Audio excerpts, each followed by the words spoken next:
पंचायत समितीमध्ये एक नवीन विधेयक आज आपण आणलं आणि त्यामध्ये जिल्हा परिषदेमध्ये सदस्य संख्येच्या 10% सदस्यांना स्वीकृत सदस्य म्हणून घेता येईल।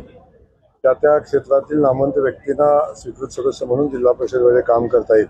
त्याच अनुषंगानं पंचायत समितीमध्ये सदस्य संख्येच्या 20% सदस्य हे स्वीकृत सदस्य म्हणून पंचायत समितीमध्ये घेता येतील आणि तेही जे लोक स्थानिक स्वराज्य संस्थेच्या कार्यक्षेत्रामध्ये खूप चांगलं काम करतात, सामाजिक काम असेल, अगदी वैद्यकीय क्षेत्रातलं असेल, अगदी कोण वकील असेल, अशा लोकांना या स्थानिक स्वराज्य संस्थेमध्ये काम करण्याची संधी देऊन स्थानिक स्वराज्य संस्था बळकट करण्याचं काम करण्यासंदर्भात हे बिल सभागृहामध्ये आणलं।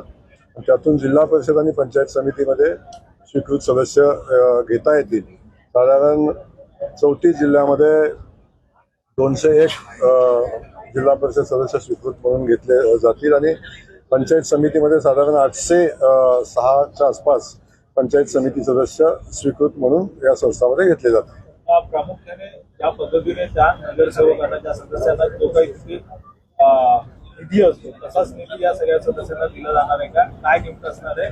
कारण की ज्यावेळेस कामं करायची असेल त्यावेळेस निधीचा प्रश्न स्वीकृत पंचायत समिती सदस्य आणि स्वीकृत जिल्हा परिषद सदस्य यांना निवडून आलेल्या जिल्हा परिषद सदस्य इतकेच अधिकार राहतील, फक्त त्यांना कोणत्याही निवडीच्या प्रक्रियेमध्ये मतदान करता येणार।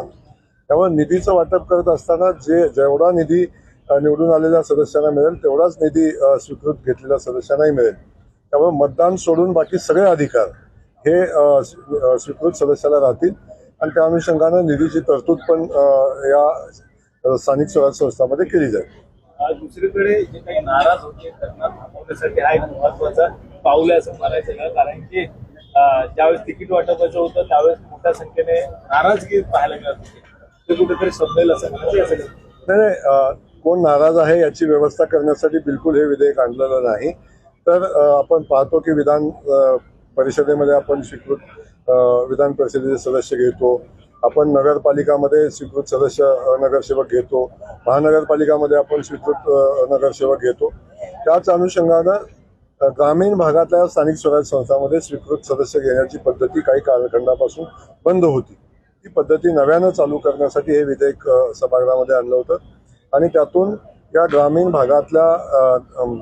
भागाच्या पायाभूत सुविधा उभ्या करणाऱ्या ज्या संस्था आहेत त्या संस्था बळकट होतील आणि या ज्या सदस्यांना जे त्यांच्यामध्ये क्षमता आहे, जे समाजसेवक आहेत, या क्षेत्रामध्ये काम करतात पण निवडून येणं त्यांना शक्य नाही, अशा लोकांना या संस्थेमध्ये घेऊन त्यांच्या ज्ञानाचा, त्यांच्या कर्तृत्वाचा उपयोग या संस्थांमध्ये व्हावा म्हणून हे बिल आपण विधानसभेमध्ये आणलं।